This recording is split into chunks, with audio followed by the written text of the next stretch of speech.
السلام علیکم، کیسے ہیں آپ سب؟ امید ہے آپ سبھی خیریت سے ہوں گے۔ تو ناظرین، نئے سال کا آغاز دنیاوی کیلنڈر کے حساب سے ہونے والا ہے آج کے دن۔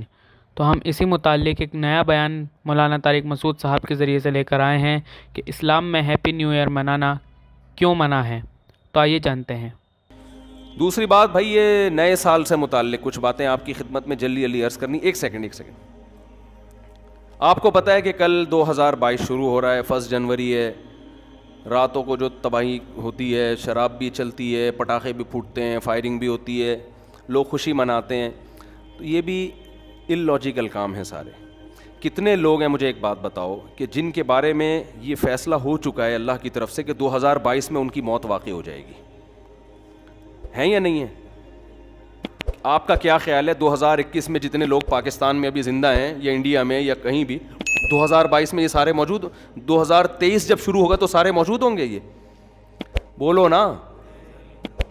بہت سے مر چکے ہوں گے، کچھ کورونا سے مرے ہوں گے۔ ابھی ہمارے ایک جاننے والے ہیں، ان کا 15 سال کا لڑکے کو کل قتل کر دیا کسی نے، ٹارگٹ کلنگ میں یا کسی ڈکیتی میں، مجھے پوری ڈیٹیل معلوم نہیں۔ 15 سال کے لوگ بھی جا رہے ہیں، 20 سال کے لڑکے بھی جا رہے ہیں، 60 سال کے بھی جا رہے ہیں، 50 سال کے بھی جا رہے ہیں، اور وہ بھی خوشی منا رہے ہوں گے، پٹاخے پھوڑ رہے ہوں گے۔ 2022 شروع، بھائی 2022 آپ کی موت کا پیغام لے کے آ رہا ہے، صحیح ہے نا؟ اور جن کی موت کا پیغام لے کے نہیں آ رہا، بہت سے نہیں بھی مریں گے، ایسا بھی ہوگا۔ تو ان کے بارے میں 2022 بہرحال یہ پیغام لے کر آ رہا ہے کہ آپ اس سال مریں گے تو نہیں، لیکن مرنے کے 1 سال قریب ہو جائیں گے آپ۔ آئی بات سمجھ میں؟ 2021 کے جب رات 12 بجیں گے تو اس کا مطلب سیدھا یہ ہے کہ اگر کوئی 60 سال کی زندگی لے کر آیا تھا تو اس کی، اور وہ 40 سال کا ہو گیا ہے، تو اس کی زندگی میں 1 سال مزید کم ہو گیا ہے۔ کیا خیال ہے؟ غلط تو نہیں کہہ رہا؟ تو کون دنیا میں احمق اور بیوقوف ایسا ہے جو موت کے گھاٹ کے قریب جا رہا ہو اور جتنا قریب ہو رہا ہو مٹھائیاں کھا رہا ہو، وہ پٹاخے پھوڑ رہا ہو؟ اس کی میں ایک مثال دیتا ہوں۔ پشاور میں پھانسی گھاٹ تھا، آپ کو کراچی سے ٹرین میں بٹھایا گیا۔ بعض لوگوں کو پشاور میں پھانسی دی جاتی ہے، بعض کو لاہور میں ہوتا ہے نا، لاہور کا مجرم ہے، یہ ملتان کا ہے، یہ وہاں جیل میں تو لاہور فرض کر لیتے ہیں، اس کے اسٹیشن مجھے یاد ہیں۔ پھانسی کے بعد کیا ہوگا؟ آپ مر جاؤ گے، یہی ہوگا نا۔ اب یہاں لے کے جا رہے ہیں آپ کو، کراچی میں بٹھایا آپ کو، اور پہنچنا کہاں ہے آپ نے؟ آپ کو بتایا کہ جیسے ہی لاہور میں آپ اتریں گے، سیدھا پھانسی گھاٹ میں جا کے آپ کو ہینگ کر دیا جائے گا، لٹکا دیا جائے گا، اور آپ کا انا للہ ہو جائے گا۔ لیکن ابھی نہیں لٹکا رہے، ٹھیک ہے؟ تو آپ خوش ہیں کہ یار ابھی الحمدللہ میں بچا ہوا ہوں۔ اب پہلا اسٹیشن آیا حیدرآباد کا، آپ مٹھائی بانٹ رہے ہو، پہلا اسٹیشن آ گیا بھائی، مبارک ہو۔ پہلے سے ٹھا ٹھا ٹھا ٹھا پہلا اسٹیشن بتایا، ہر 2 گھنٹے بعد ٹرین رکے گی۔ شراب بھی پی رہے ہو، ناچ بھی رہے ہو، انجوائے بھی کر رہے ہو، ہیپی نیا اسٹیشن، ہیپی نیا نیو اسٹینڈ۔ تو اس سے مولوی کوئی عقل مند ہوگا، وہ کہے گا دیکھ بھائی، عقل کا تقاضا ہے کہ چونکہ تو موت کے قریب ہو رہا ہے نا، موت کے قریب ہو رہا ہے، تو اگر تو غیر مسلم ہے تو الٹا ناچ، سیدھا ناچ، شراب پی۔ ہم تو کہتے ہیں تو پھانسی سے پہلے بھی کافی پی کے انجوائے کرتا ہوا مر۔ اچھا ہے، تجھے انجوائے کرنے کے لیے کوئی لاجک نہیں چاہیے، بھلے تو اس کی لاجک بنتی نہ ہو خوش ہونے کی، لیکن تو غیر مسلم کو کوئی لاجک نہیں چاہیے، وہ کہہ رہے خوش ہونے پر گورنمنٹ کی طرف سے کوئی پابندی نہیں ہے، کوئی بھی کسی بھی ٹائم پہ خوش ہو سکتا ہے۔ 60ویں سالگرہ بھی لوگ منا رہے ہیں، 90 سال کا ہوتا ہے تو بھی کیک کاٹ رہا ہوتا ہے سالگرہ کے۔ تو بالکل یہی کام ہو رہا ہے کہ آپ جو ٹائم لے کر آئے تھے، قبر کے آپ قریب ہوتے جا رہے ہیں۔ ہر سال یہ ایک ڈائیوو کے اڈے کی طرح ایک اڈا ہے، ہر سال ختم۔ کسی کے بارے میں اللہ نے لکھا ہوا ہے 2030 میں مرے گا، کسی کے بارے میں لکھا ہوا ہے 2035 میں مرے گا، کسی کے بارے میں لکھا ہوا ہے کہ 2040 میں۔ میرا خیال ہے ہم میں سے اس وقت کوئی بھی ایسا نہیں ہے جو 3000 میں مرے گا جا کے، اس سے پہلے سب کا انا للہ ہو چکا ہوگا۔ تو اب جیسے جیسے آپ کا یہ اسٹیشن ختم ہو رہا ہے تو آپ موت کے قریب ہوتے چلے جا رہے ہیں۔ ہمارے حضرت مفتی رشید احمد صاحب رحمۃ اللہ علیہ، وہ جب سال تبدیل ہوتا نا، وہ تو اسلامی تاریخیں لکھتے تھے، تو جیسے 1417 ہجری ختم، 1418 لکھنا ہے، تو فرماتے میرا قلم لرز جاتا ہے لکھتے ہوئے، میرا قلم لرز جاتا ہے، ہاتھ لرز جاتا ہے، لے بھائی زندگی کی ایک اور شام ختم، زندگی کی ایک اور شام کتنی تیزی سے۔ اور میں کل بیٹھا ہوا سوچ رہا تھا کہ کتنے ہمارے عزیز ہیں جو 1991 میں زندہ تھے، ہم ان کے بارے میں یہ سوچ بھی نہیں سکتے تھے یہ دنیا سے جائیں گے, اور آج وہ دنیا میں نہیں ہیں, جس میں سب سے پہلے میرے والدین ہیں.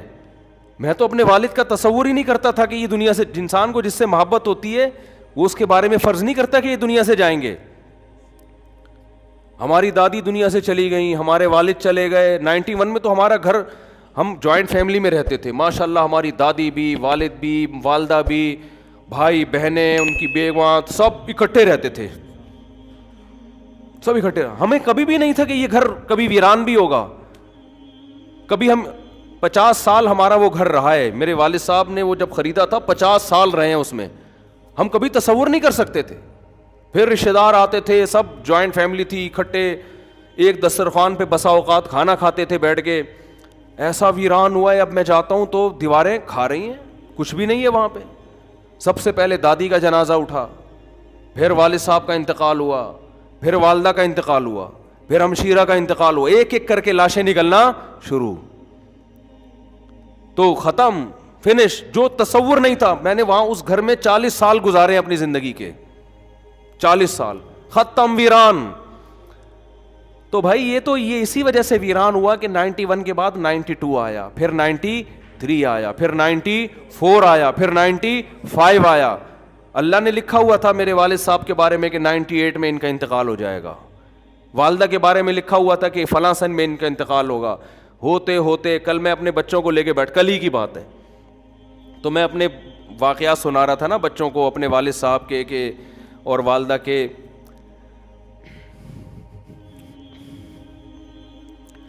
تو خیر, کیسے جو والدین انسان کے ساتھ محبت سے رہتے ہیں, کیسے جو ہے وہ مائیں روٹیاں پکا پکا کے زندگی بھر کھلاتی ہیں, کیا ایک محبتیں ملتی ہیں نا, کیسے ختم ہوتے ہیں دنیا سے.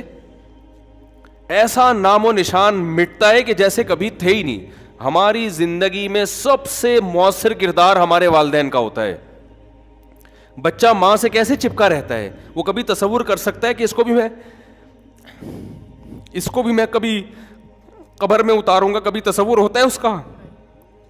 سب سے قریبی انسان کے اس کی ماں ہوتی ہے. کبھی سوچ سکتا ہے کہ ایک دن میں اس کو اپنے ہاتھوں سے قبر میں ڈال کر آؤں گا, کبھی سوچ سکتا ہے وہ. اتنے بڑے بڑے انسان کی زندگی میں سب سے بڑا حادثہ اس کے ماں باپ کا دنیا سے جانا ہے, سب سے بڑا حادثہ. تو میں کل بچوں کو لے کے بیٹھا ہوا نا, باتیں کر رہا تھا ان سے, تو بچے بھی اپنے ماں باپ کے بارے میں سمجھ رہے ہوتے ہیں یہ دنیا سے نہیں جائیں گے.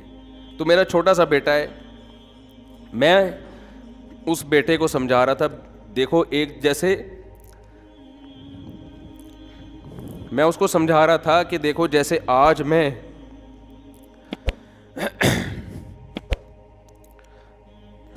میں تمہارے سامنے اپنے والدین کی باتیں کر رہا ہوں نا کہ ونس اپون اے ٹائم, تو کل تم بھی اپنے بچوں کے بارے میں, بچوں کے ساتھ ہمارے بارے میں بات کر رہے ہوگے. سمجھ رہے ہیں, کل تم بھی اپنے بچوں کے سامنے بات کر رہے ہوگے کہ ہمارے ایک ابو, بولو, ہوا کرتے تھے جن کو شادیوں کا بہت شوق تھا. تھوڑے جذباتی ہو رہے ہیں نا, تھوڑا میں وہ چینج کروں نا. جن کو کیا بہت شوق تھا, یہ ان بچوں سے میں نے نہیں کہا جن کو شادیوں, یہ آپ کو میں کہہ رہا ہوں. تو میں بچوں کو سمجھا رہا تھا کہ آپ بھی ایک وقت آئے گا باتیں کیا کرو گے, ہمارے بھی ایک ابو ہوتے تھے, ممبر پہ بیٹھ کے بیان کیا کرتے تھے. سمجھتے ہیں کہ نہیں سمجھتے, یہ ہوگا ایسا. پھر گھر والوں کو تو میں نے نہیں کہا کہ آپ یوں بھی کہو گے آپ کی ایک امی ہوا کرتی تھیں, وہ تھیں نہیں, وہ ہمیشہ الحمدللہ. خواتین کو اگر آپ یہ کہہ دو نا کہ آپ نے بھی قبر میں جانا ہے تو وہ ڈر جاتی ہیں, ٹھیک ہے نا. تو میں اپنے مثال دے رہا تھا, والدین کا لفظ میں نے کہا ہی نہیں احتیاطاً. میں نے کہا دیکھو ایک دن آپ بھی بیٹھ کے بات کرو گے کہ ہمارے بھی ایک ابو ہوا, یہ میں نے نہیں کہا کہ یہ کہو گے کہ ہماری بھی ایک امی ہوا کرتی تھیں, یہ نہیں کہا. وہ انشاءاللہ ہمیشہ زندہ رہیں گی. اپنے اوپر رکھ کے میں نے کہا دیکھو آپ یہ فیصلہ کر, یہ آپ کو میں حربے سکھا رہا ہوں, گھر میں جا کے ایسا نہ بول دیں کہ بیٹا تم ایک دن اپنی ماں کو ہاتھوں سے قبر میں اتارو گے. اگر آپ نے یہ الفاظ کہہ دیا تو پھر خود ذمہ دار ہیں آپ. ہمیشہ اپنی مثال دیا کریں کہ بیٹا ایک دن میں قبر میں اتروں گا. تو ان کو میں سمجھا رہا تھا کہ دیکھو بیٹا ایک دن آپ بھی اپنے بچوں کے سامنے بیٹھ کے اگر ہم نے بر وقت شادیاں کر دیں، جو آج کل شادیوں کا معمول چل رہا ہے، تو اپنے بچوں کے سامنے یہ باتیں کرنے کی نوبت آئے گی نہیں، کیونکہ بچے اتنا لیٹ پیدا ہوں گے کہ ابا کے مرے ہوئے کئی سال گزر چکے ہوں گے اور چھوٹے چھوٹے گود میں لے کے آپ بچے پال رہے ہوگے. آپ انتظار کرو گے کب بچے بڑے ہوں ہم ان کو یہ بات سمجھائیں، اور ہو سکتا ہے ان کے بڑے ہونے سے پہلے آپ کا انا للہ ہو چکا ہو. یہ دیر سے شادی کا نقصان ہے. سمجھتے ہو کہ نہیں سمجھتے؟ تو آج کے لیے بس اتنا ہی. اس ویڈیو کو زیادہ سے زیادہ شیئر کریں ان لڑکوں میں یا ان لڑکیوں میں جو نیا سال منانے باہر جاتے ہیں اپنے گھروں سے. آج کے لیے بس اتنا ہی. ویڈیو کو لائک اینڈ شیئر ضرور سے کریں. السلام علیکم.